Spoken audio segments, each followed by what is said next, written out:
If I could sum up my educational experience in 2 to 3 words, I would say fun, exciting, but also challenging.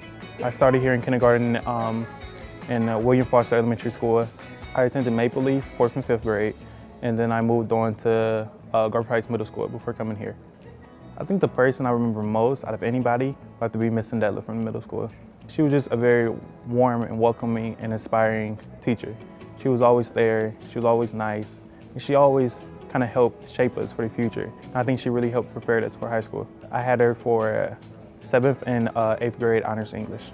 I remember back in freshman year, I had Mr. Major for honors English too. It was a very challenging course. We wrote essays. It was my first time really writing a standard 5-page, 5-paragraph intro, body conclusion paragraph. I struggled. At first I was getting C's. I was not doing well at all. But just through his encouragement and his working with us after school, in school, I learned to excel. We read books such as the Iliad. I think it was very challenging as a freshman, but now I look back on it and I'm very happy that I did it. So I think it definitely helped me to get to where I am today. Sophomore year, I ran as a council member, just a regular member. And then junior and senior year, I am class president. Also last year, I joined National Honor Society. I was a member for my junior year. This year, I was actually nominated for president. And to my surprise, I was elected as president. So that has been very life-changing. We do amazing things. We just did Adopt a Family. So we took presents and gifts to 2 families actually that were in need and didn't have what they needed for holidays. Then outside of school, I work at Wasabi's Japanese Steakhouse. It's a restaurant, Independence. I'm actually the head busser there. So I'm in charge of operating and almost like directing and assisting the other bussers. It's gonna be very stressful at times. And I also intern at WVIZ, with Idea Stream, home of PBS Kids and NPR, all those kind of fun things. There I'm an education technology intern.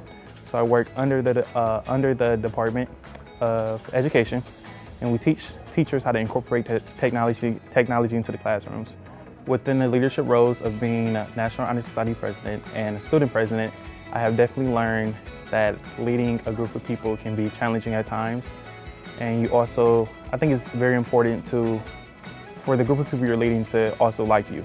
I think you have to really inspire people and be their friends and get along with them. There's definitely challenges we'll face sometimes, especially in National Honor Society or Student Council. With my other group of my fellow members, we'll get into, not arguments, but we'll have differences on how we feel about certain matters. It's definitely hard to work through them. We just talk through them. It's definitely a learning experience. At home, my mother calls me a robot because I'm always going. Like my friends will text me, hey, Myron, what are you doing? I'll say roboting. It's like I changed robot to a verb. It's just, I don't sleep often. Like most of the time, I'll sleep by 1 or 2.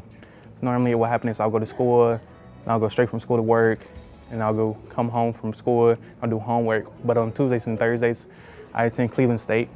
So I'll take night classes. So I'll go from school to work, to school again, and I'll come back home, do homework, and then try to find sleep. But I work 6 days a week, so it's definitely challenging. I've been in Cleveland State, this will be my 4th semester, and I'll have enough credits to transfer in. I'll have 32 credits, so I'll be transferring to college as a sophomore. College has always been like my #1 goal ever since a kid, because no one else in my family has attended college. I worked really hard, and I've been given a lot of acceptance letters. So far, I've been accepted to Case Western Reserve. I've been accepted to Miami University, Ohio State University, Xavier University,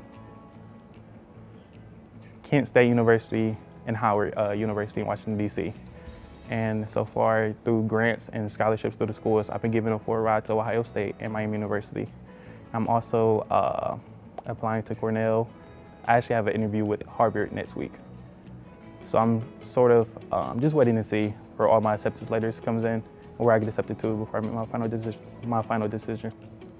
The thing I would like people to know most about Garfield Heights school system, or just the community in general, is that no matter where you come from, the people you're surrounded by, or anything, it does not influence who you are as a person or where you will be. Success is a personal endeavor.